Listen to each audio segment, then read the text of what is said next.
Yeah, thank you. My name is Thomas Nushenzi, and I'm an engineer at M4 Engineering, and I'm going to be talking to you about the Facade API, which was primarily developed to enable concurrent API and GUI usage. So a little bit of background. So we're currently in a phase 2 Navy-funded SBIR effort. M4 Engineering partnered with Rob, and we're about to finish our phase 2 base. There's the topic number and contract number if anyone's interested. And the phase 1 for this project started a little over 3 years ago. M4 Engineering's been doing a lot of development of OpenVSP over those past 3 years. Yeah, of course, thanks to a lot of help from Rob too to make that possible. So the main objective was to make of this effort was to make OpenVSP more suitable for ADAPT, and ADAPT is a Navy fixed-wing aircraft conceptual design framework. This project funded the development of many new features showcased at this workshop, and one key task of this effort was to develop that concurrent API and GUI usage. In a sense, this will enable a user to visualize OpenVSP geometry changes as the ADAPT framework modifies parameters via the API, either as part of an optimization or trait study. So I was going to go over the kind of a little bit of the background and outline of how the concurrent API and GUI was implemented. So the approach, our kind of initial approach, was to add GUI-related API calls to the OpenVSP API. So that's open and close the GUI, update the GUI if something changes, and miscellaneous view controls. So if you want to change like the view angle automatically. Add a ping call, which enables the API to check if the user has changed anything in the GUI, and then expose the GUI logging mechanism to the API. So when you're running a GUI, it basically has a lock mechanism that prevents kind of two things changing at the same time. So then exposing this locking mechanism to the API, basically if the API is changing something, then the user can't change something in the GUI. And if the GUI is changing something, then the user can't change something in the API. And it prevents the API and the GUIs from stepping on each other's toes. So again, our initial approach for this was there's kind of the OpenVSP GUI process, which has its VSP GUI event loop, and then it's accessing the OpenVSP internals with again wrapped by that lock. And then when you're using the OpenVSP API in Python, there's your Python application. It uses the API, and that accesses the OpenVSP internals.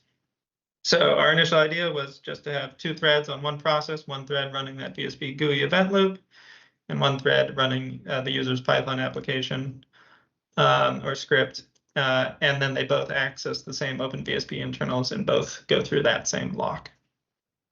However, we discovered a problem with this initial approach. It failed when the Python process that was using the API also contained a GUI. So ADAPT is a GUI-based framework. So then we basically discovered that two GUIs cannot exist on the same process. So both the OpenVSP GUI and the ADAPT GUI wanted to be on the main thread, but only one of them could live on the main thread. So we figured we needed to separate the OpenVSP GUI onto another process so that both the OpenVSP GUI and the ADAPT GUI could live on a main thread of a process. But that API still needs to be callable in the original process and be able to access by both the API and the GUI. So what this kind of would look like was we have two processes. The first process contains that Python GUI event loop, and that accesses the OpenVSP internals through the API. And then the Python, so in the second thread, that shouldn't be a Python GUI event loop. That should be the VSP GUI event loop. But and that also accesses the OpenVSP internals. But sharing the OpenVSP internals between two processes is typically not easily accomplished. And so it requires inter-process communication. So we ended up developing a relatively simple solution where the VSP memory will live on the VSP GUI process, and the API will send commands over the sockets. So when the user will make an API call, that API call will be translated into a command that can be sent over us through a socket. and then the server on the VSP GUI side will read that command and translate that into an API call, make that API call. Anything that gets returned by that API call is then sent back over to the client. So what this looks like, so we kind of developed this as a facade, and this is what it looks like. So we have this new box here that's the API facade, which is communicating with the server. So the API facade looks exactly like the API from the user's point of view, the regular Python API. And all the socket, technical wizardry is hidden to the user. So the Python-based server and client is a fixed piece of code, and then the API facade is automatically generated from the original API, which means that the build process of this facade system is automated, and it enables a Python process to access a OpenVSP on a separate process. And just kind of a bit of looking at what it actually does is the command that gets sent over the socket is contains a function name, the arguments for that function, and then any keyword arguments. Then the server receives that command, parses those three pieces of data, requests the VSP lock, makes that call, releases the VSP lock, and then sends the results back to the client. And then just getting more into how a user will interface with this, just kind of overview of the functionality. So we've added several API calls. The first couple here are just kind of returns whether or not if you're using the facade build or if you're using a GUI build. There's commands for starting and stopping the GUI. There's commands for enabling or disabling and enabling certain elements of the GUI, etc. We decided to add quite a bit of GUI limiting capabilities because if you're running for example, an optimization of a wing, and you're just kind of watching the wing change in the GUI as the optimizer is doing its thing, we figured the developer may not want the user to suddenly be able to delete that wing in the GUI and the optimizer doesn't know what to do anymore. So this basically just gives the option to disable certain features of the GUI so that the user can't accidentally delete a wing as it's being optimized, for example. Here's just kind of a little video showing a contrived trace study in OpenMDAO-based optimization, where it's doing multi-objective optimization between drag and weight, and it's sweeping through different weighting factors. So we have the optimization running and trace study running in the background, which you can kind of see in that corner of the command prompt. And then the GUI is live as well, and the API is automatically changing wing design parameters. And that GUI can't be, if you pay attention a bit, the person who made this video, is able to rotate and move the GUI too while this is running.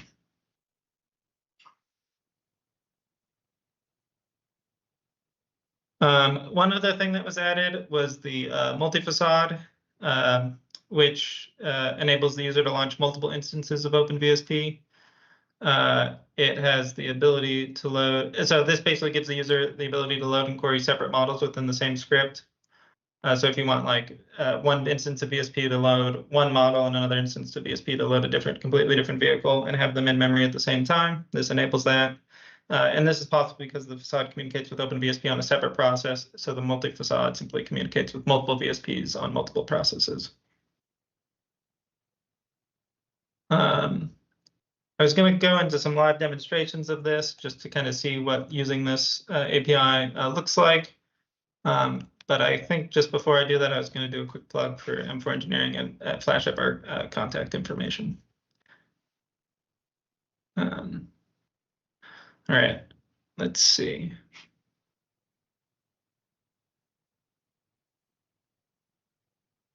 All right, so I have three kind of simple scripts here. The first one is this facade, just kind of basic facade stuff. So this is something I probably should put in the slides, but I realized I forgot to do so until just now. But we introduced this new package that gets packaged with OpenVSP called the OpenVSP config. And this doesn't really have any functionality. All it has is some variables that the user is able to set before importing OpenVSP, and it'll change what version of VSP is being imported. So if you set load facade equal to true, it'll load the facade version of VSP. If you set the load graphics equal to true, it'll load the graphics version of VSP. Otherwise, if you don't set anything, it'll just load the standard no facade, no graphics version of VSP that most people are used to. So then the script will try and start the GUI. It'll find any geometries that are in the model and print them. And then it also has here the ability to send a pop-up message to the GUI, and then it stops the GUI. So right now we have it set to both load facade equals false and load graphics equals false. So none of the GUI functions should do anything, but the script should still run. So if we run this,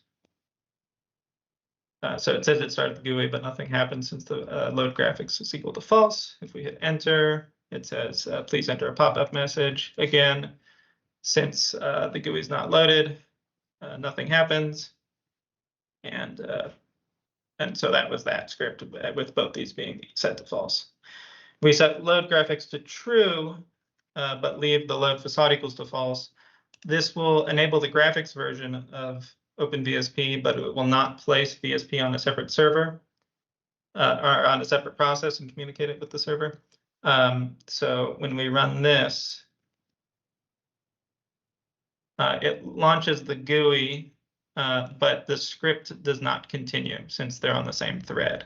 So the script will only continue once the user is done with the GUI. So if we add like a fuselage, just going to like name this geometry. So we added a fuselage, so we named it, and there's now the stop GUI option. So we hit the stop GUI option. The script will now continue since it's no longer in the GUI. And it's going to print out any geometries that were in that model. So it printed out Tom Geom. And if we say print out a pop-up message, it's not going to do anything since we've closed the GUI. And when we hit enter again, the GUI stops. So now when we set the facade equals to true and the graphics equal to true, the GUI will live on a separate process, and thanks to the facade API, but and the script will look exactly the same. So when we launch this, it opens the GUI and the script continued even after the GUI was launched. So we'll do the same thing. We'll just add a geometry, call it something. View it, rotate it, and then the script can still continue. So it printed out, it read the geometry that was created in the GUI and printed it out here. And then similarly, we can tell it to do to print out something in the GUI. So that's kind of like showing two-way communication between the API and the GUI. The API was able to say, tells the GUIs to do something, and then the API was also able to read something from the GUI. And then if we continue the script, it'll stop the GUI as that call was made.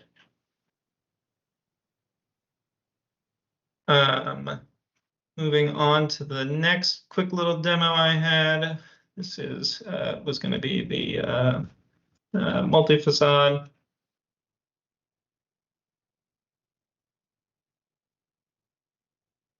So in this folder, I have a script and then two just kind of models that I had on hand.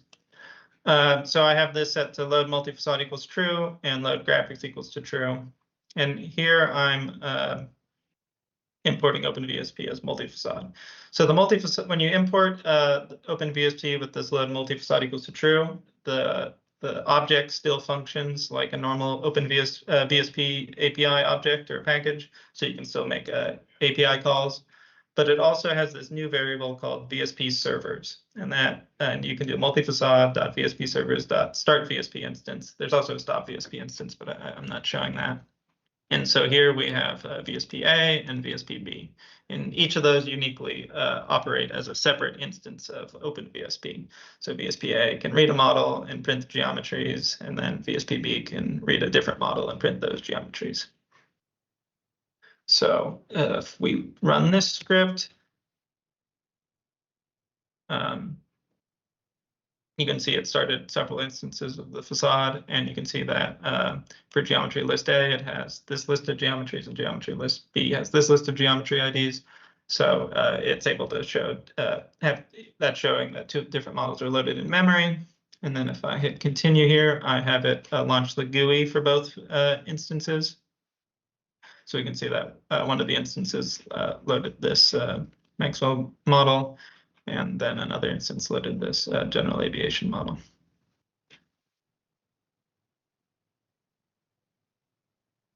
I'm just going to close both of those out, and that is the facade, or the multi facade.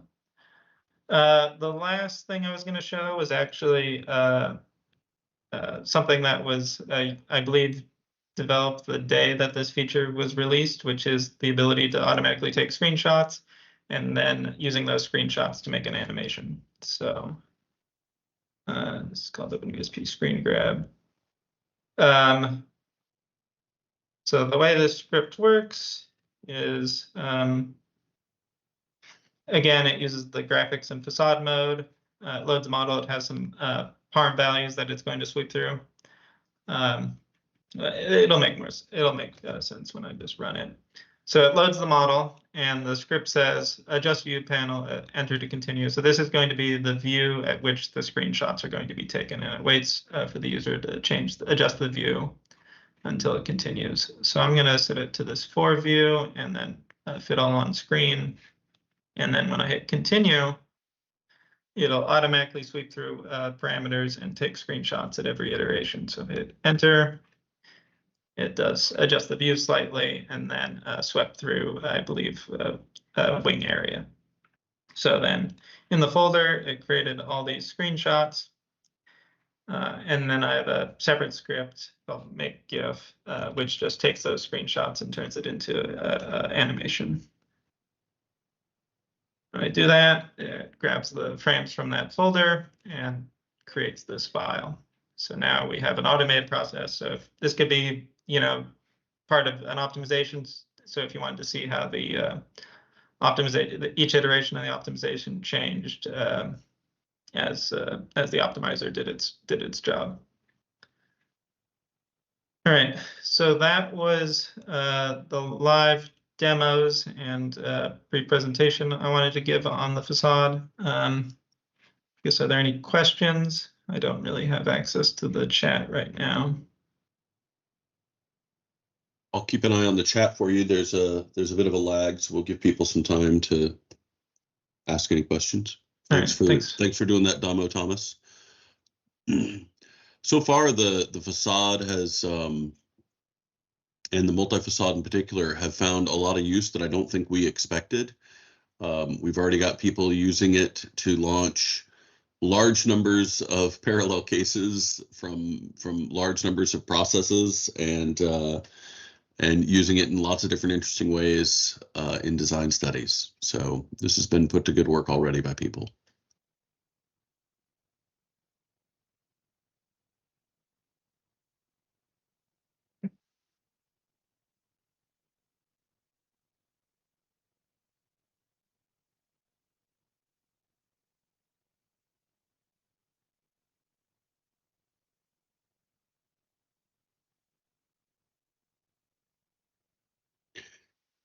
Well, I'm not seeing any questions pop up on the stream. So, oh wait, yeah, here's just some compliments. So I guess we can close out and perhaps open the field to any general questions at all before we close the stream entirely. But Thomas, thanks a lot for coming in and talking about that. I think that there's a lot of people doing different design studies and complex design studies that are going to make a lot of use of this. So I'm glad we have this video. Yeah, thanks for putting this workshop on, Rob. Thanks again, Thomas.